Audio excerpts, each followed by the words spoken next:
Nicolas Sarkozy is set to begin his 5-year sentence in La Santé prison in Paris, becoming the first former French president in living memory to be imprisoned. The judge ruled the former French leader would start his prison sentence without waiting for his appeal to be heard, citing the seriousness of the disruption to public order caused by the offence. Et s'ils veulent absolument que je dorme en prison, je dormirai en prison. Mais la tête haute. Je suis innocent. In September, a Paris court found Sarkozy guilty of criminal conspiracy involving the use of funds from Libya to finance his 2007 presidential campaign. He is expected to be held either in solitary confinement or a prisoner's section for vulnerable inmates, also known as the so-called VIP section.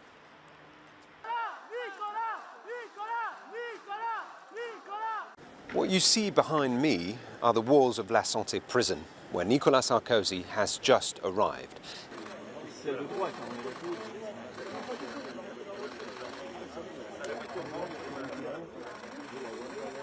He's the first former French president ever to spend time behind bars.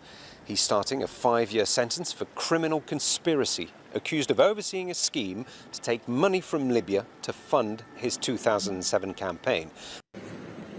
The accusations trace their roots to 2011, when a Libyan news agency and late Libyan leader Muammar Gaddafi himself said the Libyan state had secretly funneled millions of euros into Nicolas Sarkozy's successful 2007 presidential run. Prosecutors alleged that Sarkozy knowingly benefited from what they described as a corruption pact with Gaddafi's government. In exchange for millions in illegal financing, Sarkozy was said to have supported Libya's public rehabilitation on the international stage. One example, Gaddafi's 5-day visit to Paris in 2007, followed by the signature of multiple contracts.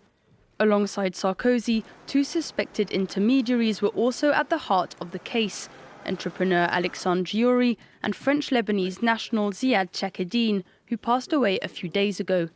Chekheddine had told investigators he transported 3 suitcases filled with 5 million euros worth of cash between Libya and Paris. Yes, Gaddafi paid Sarkozy. Did he pay for his campaign? Did he pay for something else? It is not my problem. Sarkozy, who was elected in 2007 but lost his bid for re-election in 2012, has denied all wrongdoing. The former president says the case against him was a vengeful plot, a conspiracy started by the Gaddafi clan as revenge for France's role in bringing down his government in 2011.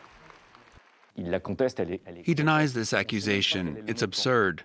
We don't even know the amount of this alleged funding.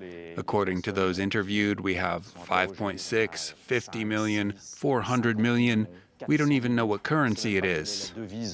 Thursday's decision is not the final act in Sarkozy's legal woes, as multiple appeals are already pending in other cases, including a case involving Sarkozy's wife, Carla Bruni Sarkozy, over alleged witness tampering.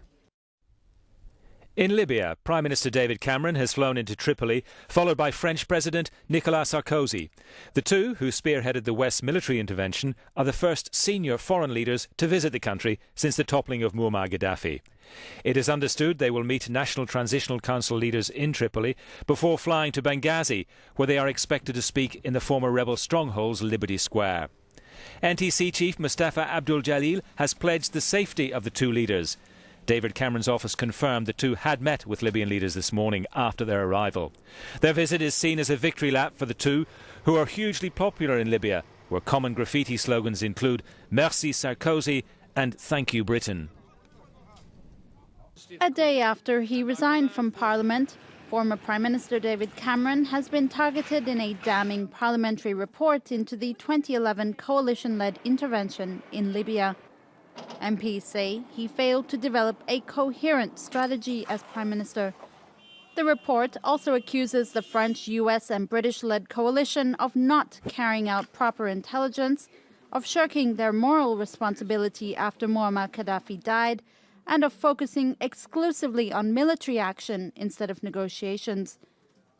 On March 19, 2011, then French President Nicolas Sarkozy announced that a NATO-led mission would intervene after the Gaddafi regime threatened to attack the rebel-held city of Benghazi. 6 months later, Sarkozy and Cameron were mobbed by crowds of Libyans and promised to rebuild their country. What ensued was chaos. The country was on the verge of political and economic collapse, torn apart by factional fighting, and faced an unprecedented refugee crisis. The report says that the coalition also failed to secure weapons left behind by the Gaddafi regime, which helped fuel the rise of the Islamic State group in North Africa. In response, a spokesman from the Foreign Office called the decision to intervene a, quote, international one, asked for by the Arab League and authorized by the UN Security Council. MPs now want an urgent review into the competence of the UN to coordinate post-war reconstruction.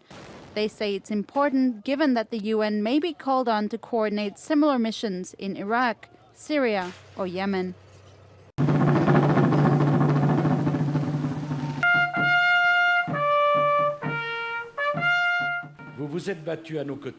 You have fought alongside us, and that's why today I can say, as the leader of the French nation, the friendship between France and the United States of America is unwavering and indestructible.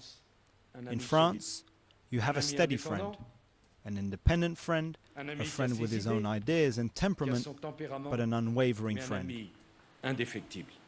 We live by a common creed: life, liberty, and the pursuit of happiness. Liberté, égalité, fraternité.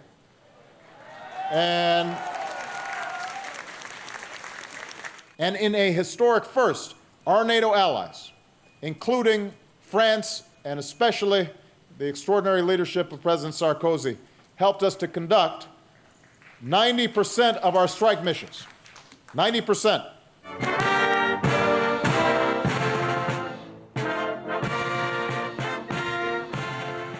Libya, President Obama did not want to go. Institution buildings. Exactly, state buildings. This comes back to your first point about the West letting them down. Obama did not want to go. The truth is the president of your country, Sarkozy, for very suspicious reason, with all due respect, that we still don't know of, and I suspect they are very related to money and corruption, and I hope this state will investigate, because we need justice when it comes to these issues. And Cameron, they really wanted to go into that war. They pushed President Obama. It was clear from Clinton book that he did not want to go. They went in and they went out immediately after they secured their strategic assets and their revenues for oil and others. Guess what? Who's in charge of today? Libya is a broken state. Yeah. The militias are in control, and there's multiple militias, and there's multiple Libyas. It's not one area, not one man, and not one control. And obviously